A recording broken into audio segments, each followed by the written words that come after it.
going to dominate this, even though St. James is fighting.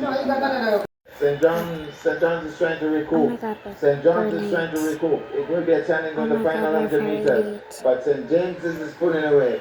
Yes, St. George's 5 more minutes. cool and calm. But it's Look at St. the time. James's. It is St. James's It leading can't the be way. that late. St. James's coming home. Strong finish. It can't be That's that a late. strong finish. That's a tremendous finish to loud applause. And then we have the second place, St. John's. St. John's race.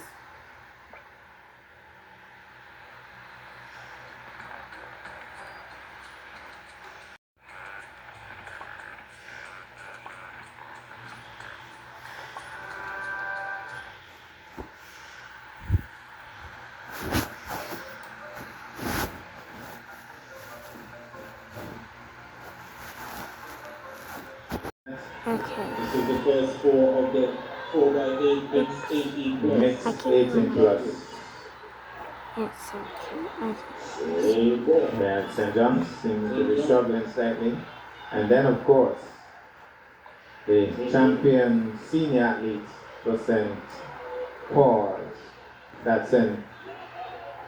Paul's. She's running for St. Paul's. Speaking of St. James's, she's running for St. James. Maybe at that pace, but she's definitely not going to drop out.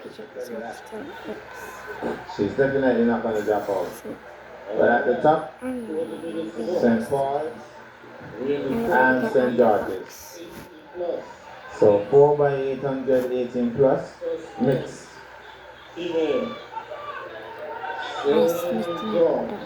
So at the top, still St. George's holding on. But St. Paul's is closing the gap. Very good athlete she is too.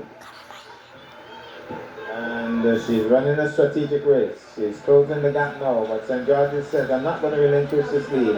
But St. Paul says, whether you want to or not, I'm going to take it. What is that? So she's taking the lead. Strategic run. Top athlete she is. And passes off now. Turn up the boys. It looks like Kishard. You can. Chased by another top athlete from Gingerland, St. George's. So St. George's and St. Like for part 2, guys. But St. George's is going to run a good race. He's going to try.